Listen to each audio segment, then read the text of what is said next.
they're nothing special musically. Later on, as I started writing more of them, I think because I was thinking maybe this would be a good book, I tried to make them a little bit more musical. But at first, it was really just about my high D, not a great note.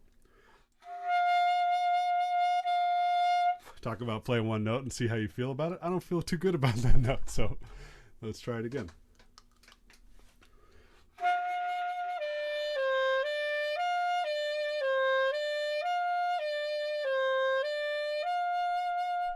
Now what happened was the other three notes brought down my D and made it sound better.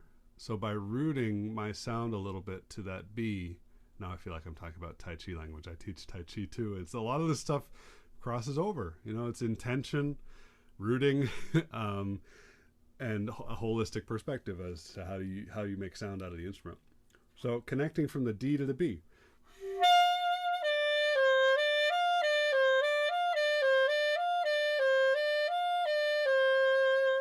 I can choose to use the A as my strongest note and kind of build the other notes from there.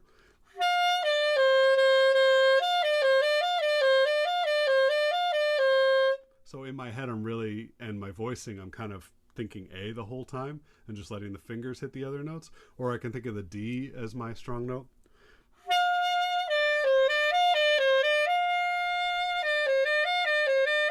And then I go to the next one.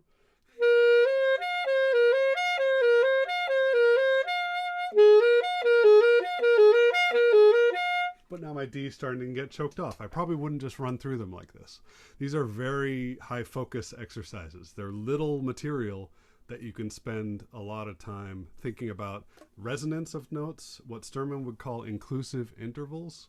I think he came up with this idea more related to the flute, but it obviously relates to all of our instruments. And that's the idea that you could play all three of those notes without moving too much and without adjusting too much. So find a point that allows for the high notes and a point that allows for the low notes and stay there, and you'll find that resonance. And sometimes that can be tied into how your hands are moving too, because the descending interval is kind of one of the hardest things to do on any woodwind. Ascending is the danger of pinching and choking off the note, but descending is the opposite, where you're worried that you're going to be too tight to allow for the low note, but you can't relax completely to let that low note just honk out. That's not going to work. So I need to find that inclusive spot that allows for the C middle and then the low C and the B.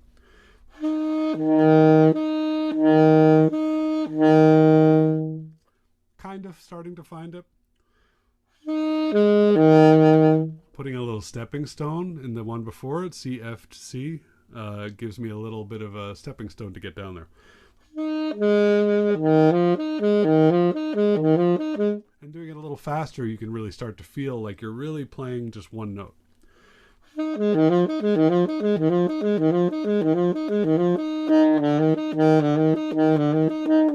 All those honks, all those pops up the register, those are all the kinds of things that I'm working on when I do these. And I did this when I was spending the most time on these cells was 2 saxophones ago. So I as I was pulling this out, I was thinking I'd like to go through all of these again with this saxophone so I can get used to its peculiarities, because I was doing this on a Mark VI that I no longer own. And then when I switched to another Mark VI, the one behind me, this had it being one of the earlier ones, has a very different tuning scale. So I had to do it all over again because your voicings change, your adjustments change.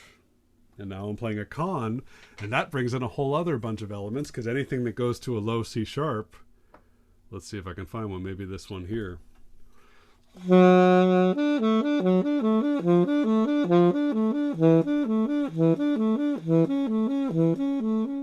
went a little more Bach-y on that one.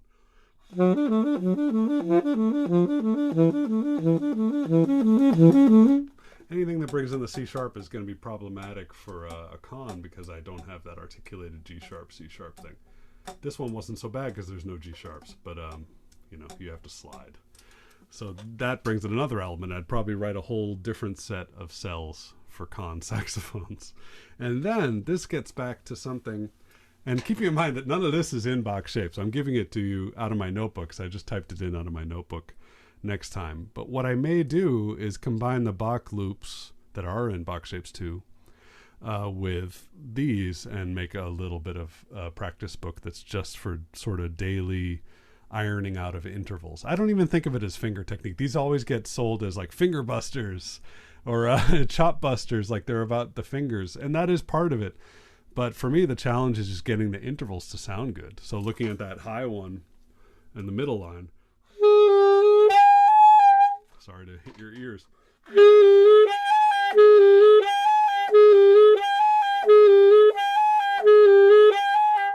I'm trying to match the point. I'm trying to find the resonance point for my high E. There I am thinking about fingerings. Am I going to use the front E, which is a little tricky, or the side? Maybe not. One thing I do a lot lately on saxophone is I do not press, I don't know if other people do this, but I don't use the palm D on my E and E flat, and even on my F. I just lift it off. Brings the pitch down.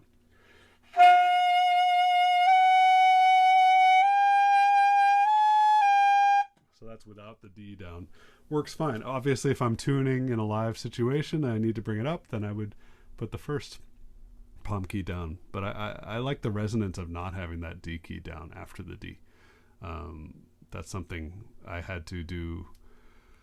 A concerto I did the Glazunov a couple of years ago. It's the only concerto I've ever played. I'm not a classical saxophone player, so that was a big challenge. And there were some spots like that where I really had to bring the pitch down. And this was on that Mark VI, which is much more sharp in the upper register than this con. So you start to find alternative fingerings. Clarinet players, they're used to doing alternate fingerings all the time.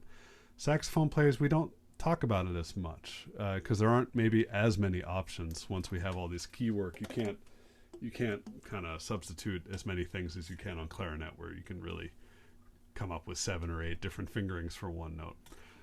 Maybe in the altissimo, but I'm getting off track. So what I wanted to talk about with that in mind is the bottom of this page before we actually do get into the Bach Shapes material. Guys got me going now. Too much espresso. Okay, so the overtone fingering things. Jenny mentioned this. He was working with shape in Bach Shapes I, which is just this one.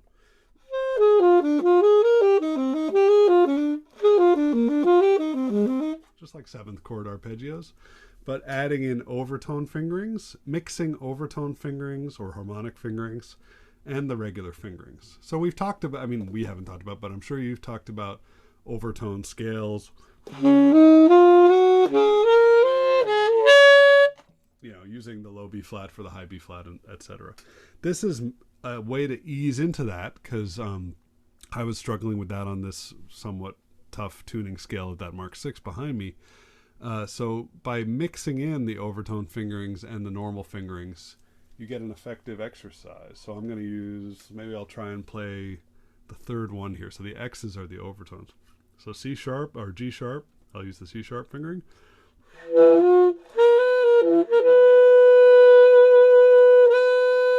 That's the regular fingering.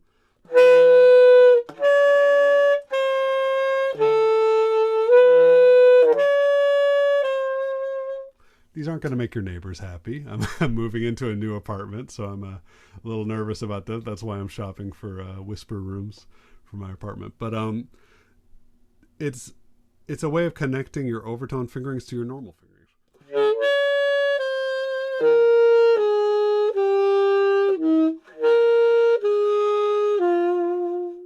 I'm not going to make you listen to me practice these, but that's the idea. So I'm improving my overtone playing. I'm improving my tone by connecting the overtone tone to the normal tone of each note, but in creative ways. And that's why you have to write these out, because it's too easy to just mess around and get the ones that are easy for you to get.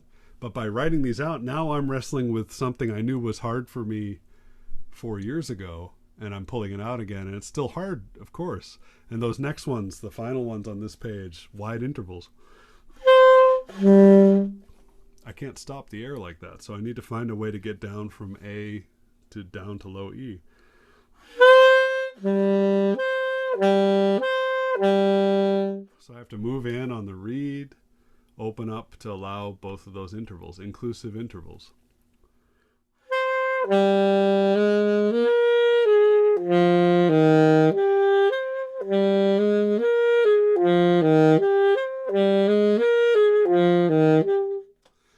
can find music in those.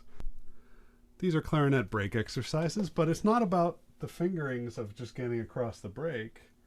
It's about that same thing, making the intervals and the attack of the notes sound good. And I tried this first one that I wrote years ago. And I'm not happy with how I hit that D. G sounds good.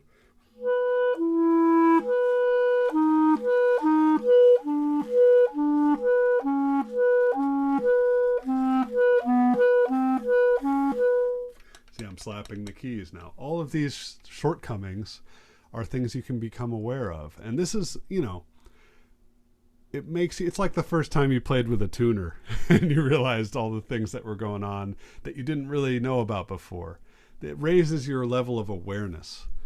So you may be more aware of your sound than you ever were before, which can be infuriating and can slow you down at first. That's why my early teachers, you know, like you don't want to stick a tuner on a beginner student, right? You don't want to scare them off the whole instrument. I mean, you can, but like it's the same thing with giving them a metronome in the first lesson. It's like maybe optimistic.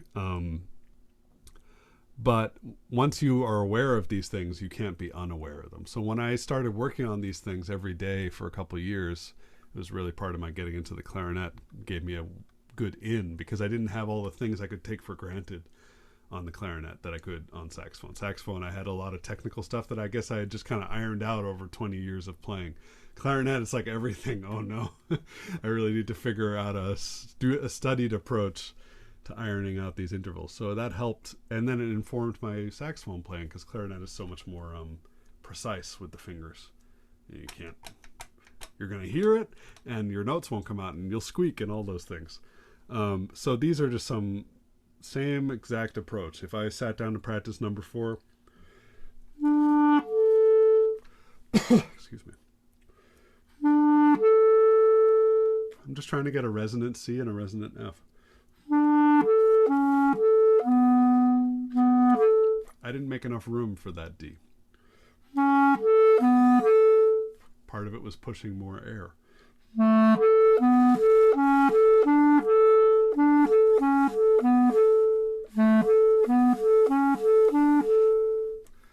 Not great. So I would sit and iron that out for a while. I like to not practice these things before I see you guys so you can watch me struggle through them.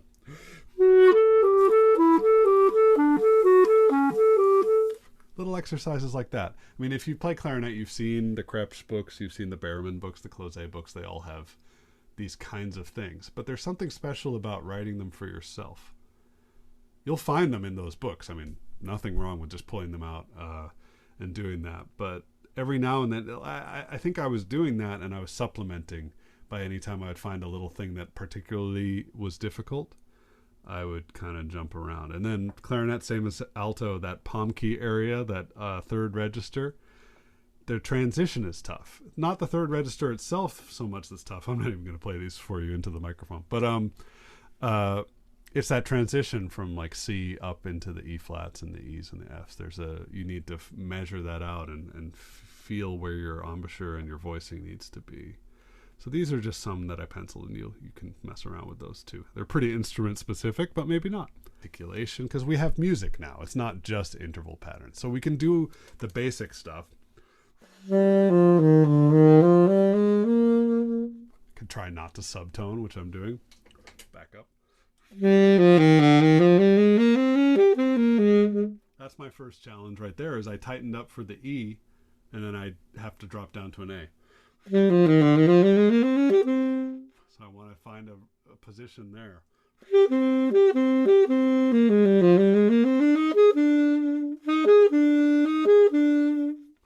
There, I'm measuring out that interval too. This is another thing I think I wrote it into the introduction of the first book, but talking about goalposts. So talking about your highest and lowest interval in that first measure, it would be B and E.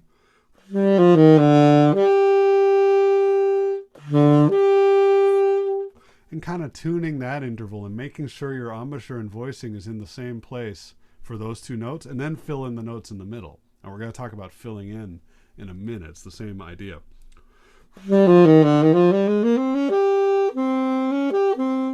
this smaller case, it might just be the A and the E here.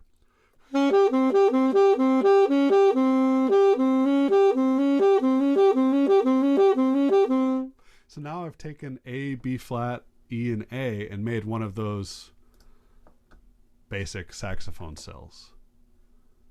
So if I want to get out of music mode and get back into resonance and interval and embouchure and physicality mode and just feel those notes and get the fingering smooth, you can chop these up any way you like. And that's why I love these kinds of exercises. I mean, my number one practice besides playing tunes or playing classical music or whatever is these little sequences. And that was the idea with the Vademecum.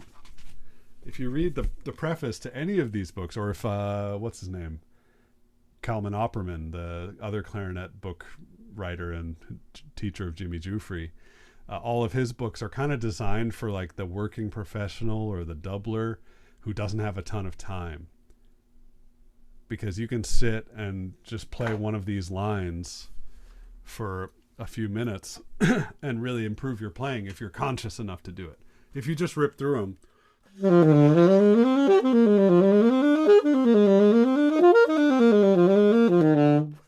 sloppy, rushing. Like, let's hear what the next one sounds like. That's again, like I said last time, the reason I do like to write these in a couple different keys for you, or all keys, is so you can sit with it for a while, even if you don't want to take the time to do it by ear. So you can let go of that part of your brain, the transposing by ear part of your brain for these, and just feel the note to note. It's not all about the ear, the jazz skill sort of transposing. It's that too. And you can totally approach the whole book from that perspective too, of transposing. Excuse me. Ugh.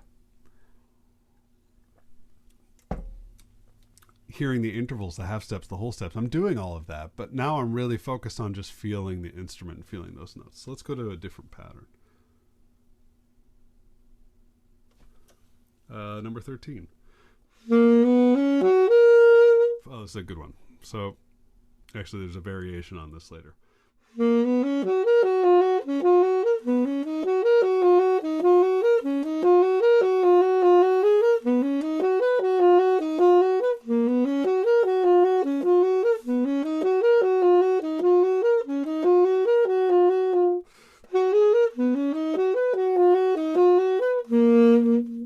Trying to keep all those intervals resonating, and then I can obviously work that up. So let's talk about that for a minute, if there are no questions at the moment.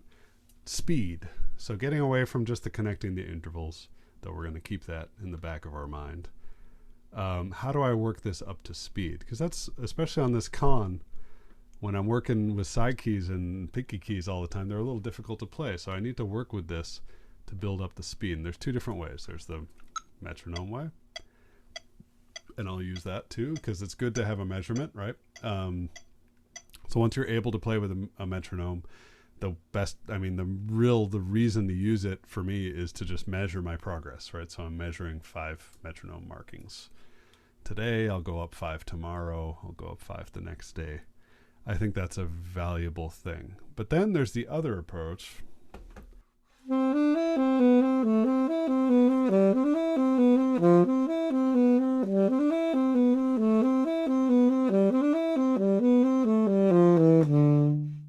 I got to connect back to an A.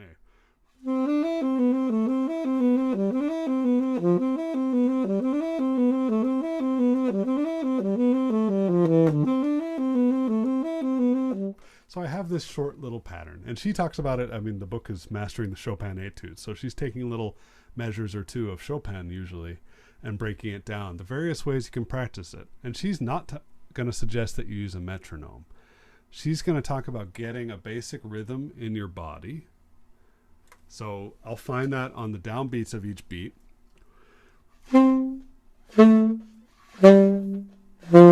And let's just do one measure at a time because it becomes too much.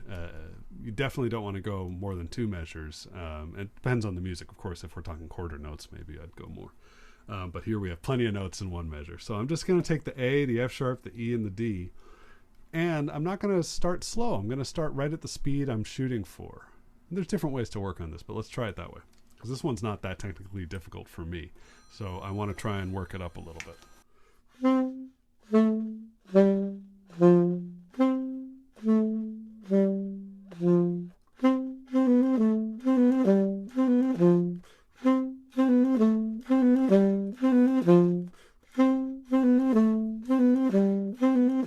So what am I doing now? I've taken out the second and the third notes and picking little fragments of each shape to continue to the next one. Or, I'm basically going to fill out different notes from this pattern while keeping my basic rhythm of the downbeats going. So you have to find what the important notes are first. It's not always going to be a clear downbeat. It might be an upbeat.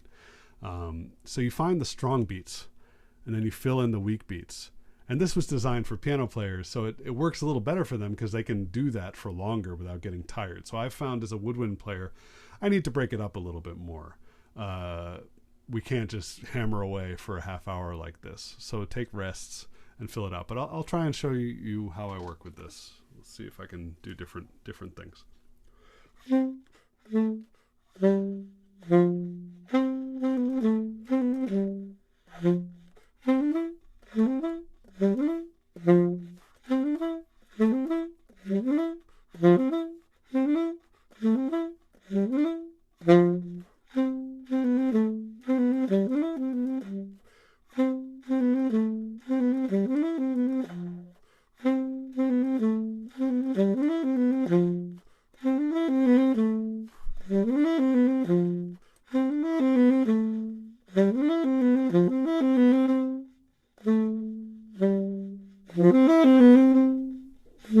I can make a piece out of it. It sort of kind of becomes a self-sustaining piece of music that you can create on your own just with this phrase. It's like working with loops and Logic or something and taking things out and bringing them back in. So it can be a very musical exercise, but what it really does is it solidifies what she would call the basic image of the music.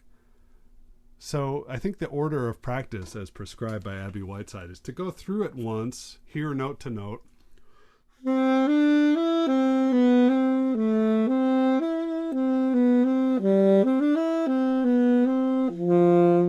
see, I missed an interval. So that is especially relevant for us as wind players. We want to even out the intervals and the pitch and all of that first. But then when we're ready to work it up to speed, I love doing it this way. And I do this with bebop. I do this with all kinds of stuff. It's relevant to jazz. Fred Hirsch is another one of her famous students, or Sophia's students, not Abby Whiteside. She's been dead for half a century, I think, at this point. But so much of these teachings have been passed down through the Abby Whiteside Foundation that carries on her teachings. But Fred Hirsch talks about outlining as being relevant, and there's a video I think you can see of him talking about this, for improvisers, because the strong beats are the chord changes. So you're trying to like nail chord change, chord change, chord change, and then just fill in. So just think chord, chord, chord, and you're just trying to weave in between. So that would be an improvisational way to work on it. I think that's a little bit big because, you might have one chord for 4 measures. So it's a different exercise at that point. But I'm sure he spent plenty of time thinking of this in his own way. So that's the great thing about these materials too, is they're really flexible. So what you noticed was when I messed up, or maybe you noticed, I just go back to that basic rhythm. So when you start getting too big for your britches on these, cut it back, go back to the... This one makes for a really nice looping quarter note pattern. And then I'll start at a faster tempo going.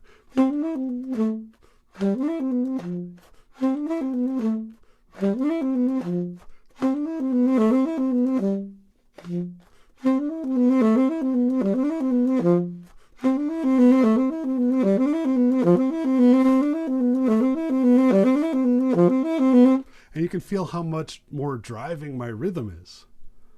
I'm making music now where I wasn't as grounded with the rhythm before, but now I have this thing, and it's that bum, bum, bum, bum. And the other thing she would say to do is use your body.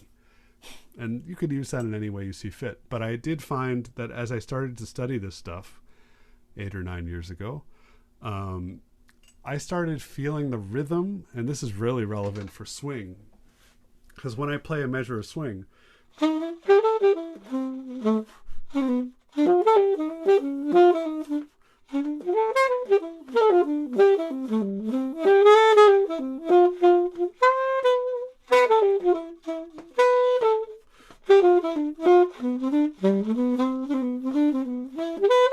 whatever, I started to get that swing rhythm in my breath and in my body.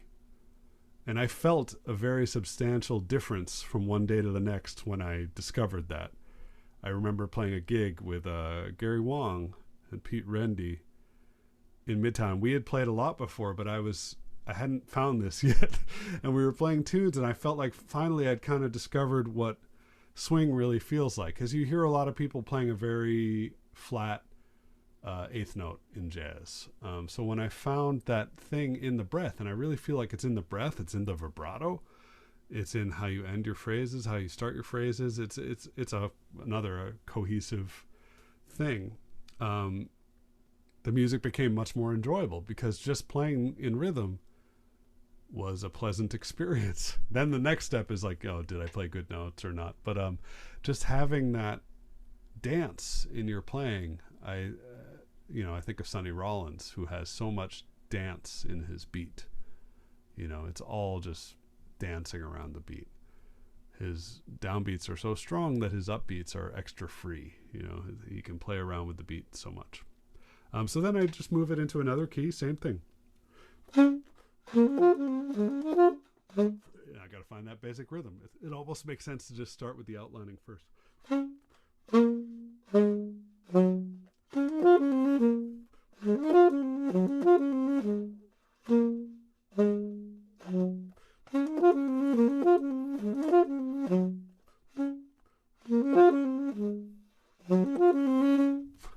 Make as many different variations as you can, just play around with it, but keep those downbeats the whole time.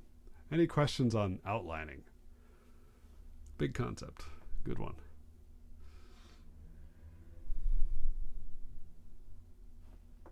Oh, I'm not sharing my screen. I'm very sorry.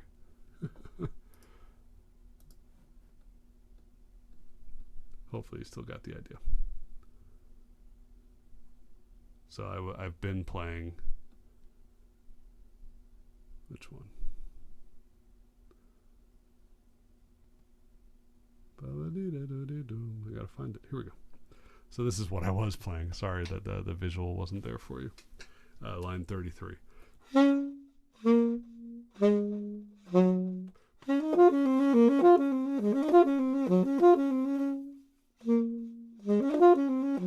that fingering is not so good.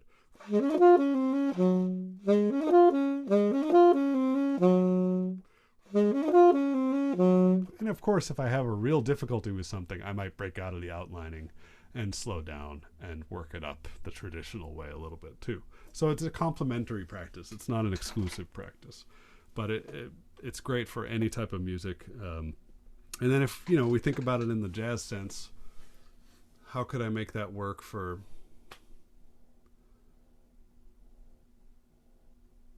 easy living, for example? This reed is crapping out on me as I go.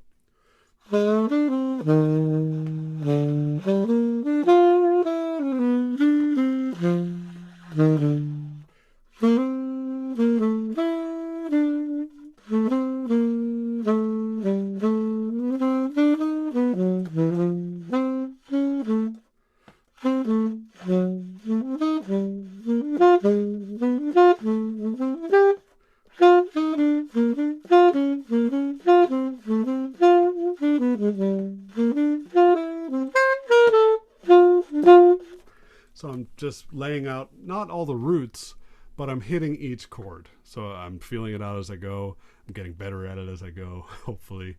So it's not just about playing roots, but it's about, landing each chord where it is.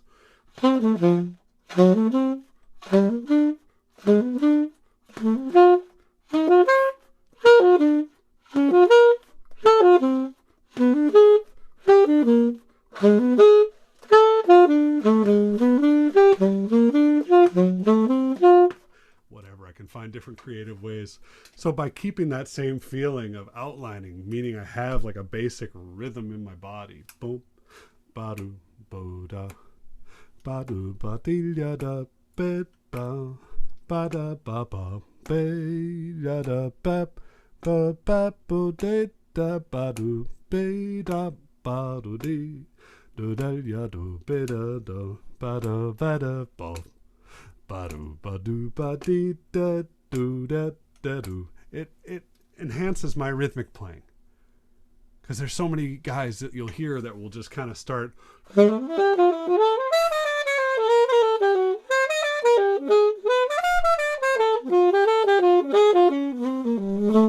you don't know where their beats are. You can hear that they're navigating the changes and that it's all in there. But I really like to lay it out. I mean, that's just the way I play. And then the challenge is to break away from that eventually. But, you know, at least, especially when I'm playing unaccompanied, I'd like it to be clear where the beat is. Clarity is not a bad thing. It took me a while to come to terms with that because I was kind of into the whole vague,